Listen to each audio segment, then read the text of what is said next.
How's it going, Knicks fans? Welcome back to another episode of Fireside Knicks. I'm your host, Dylan Becker, and I'm with my brother and co host, Justin Becker. And the Knicks played their final preseason game on Wednesday, and they lost badly. They got 31 to 106. It looked to be a close throughout, and in the fourth quarter, they just completely blew it. They had a horrible first half, looked to have a decent third quarter, let it pull away, and then just got thrashed in the fourth quarter. There were some glaring things in this game. Most of the guys in the rotation did play in this one, and there were some things that clearly need to be done. But that's what we're going to dive into. So without further ado, I'm just going to pass off to Justin, let him give us our game recap and his biggest takeaways. So take the floor, my man. Yeah, obviously the Knicks got destroyed in this one, 131 to 106. They lost by 25. The 3-point defense was really bad in this one for the Knicks. They gave up 23s, and Jordan Poole had 41 points in just 27 minutes. I mean, the defense was non-existent in this game.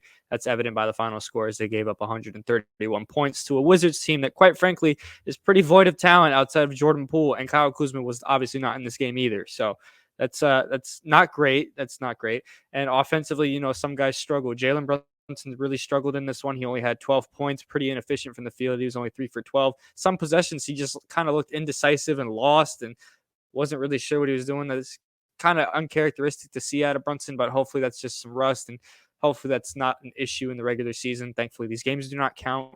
So I'm not going to hit the panic button just yet. He did have 5 turnovers too, which is not great.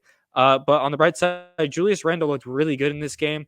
He was 8 for 15 from the field, 4 for 6 from 3, had 20 points. He looked very healthy, very athletic. He had a crazy monster dunk over Mike Muscala in the first quarter. I thought that was pretty encouraging to see, considering he's coming off of ankle surgery in the offseason. So, any questions of his health or anything or his mobility should be out the window by now. He looked pretty healthy in this one. I think he's ready to go and have another big regular season. RJ Barrett also looked pretty good in this game too, 8 for 19 from the field. He hit a couple threes. He had a really big third quarter. I believe he had 15 points in the third quarter. He hit 3 threes. I mean, first half, he was terrible. He had a really bad first half, just another slow start. It's kind of what RJ has been his whole career, starting off slow, was the first half of the season, first half of the game.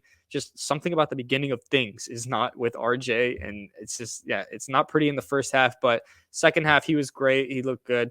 He was part of the reason they came back down by, I believe they were down by a lot. It was more than 15, and they came back and made it a close game. So, yeah, he was a big reason why. Quentin Grimes was pretty quiet in this one, only 1 for 4, only 5 points. We talked about it yesterday. We loved seeing the confidence he had against Boston, and I guess he didn't have the shots today. He only took 4 shots in 17 minutes. You want to see him take more shots. You want to see him take more open shots. So hopefully that changes in the regular season. Other than that, not really much else to say. The Knicks got destroyed in this one. Hopefully that this does not carry over into the regular season. And yeah, that's kind of my final takeaways from. Right. No, I think you hit on some really big things, especially Julius Randle.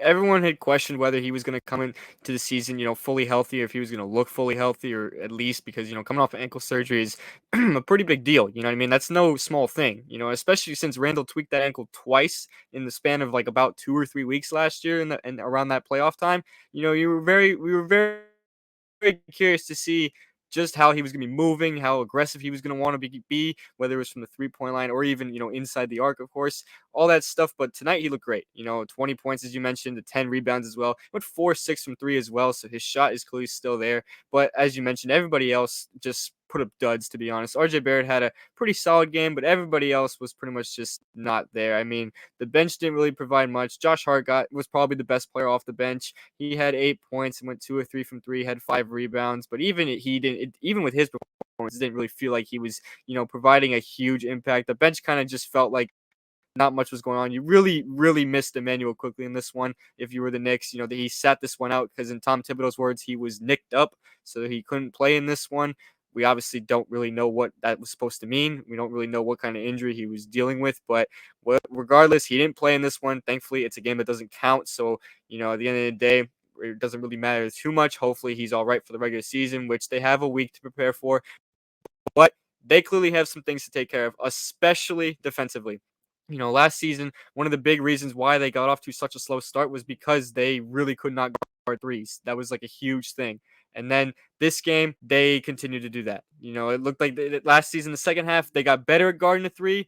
And in this game, they kind of strayed away from it. I don't know if they were just playing a little more conservative because it's their final preseason game. You don't want anyone getting hurt. I don't know if that's the reason. I honestly doubt it. I think they just really struggled to guard really anybody from outside. Like you said, Washington hit 23s. In fact, they shot 44% from downtown, and Jordan Poole just absolutely torched them. Like you mentioned, 41 points in a preseason game.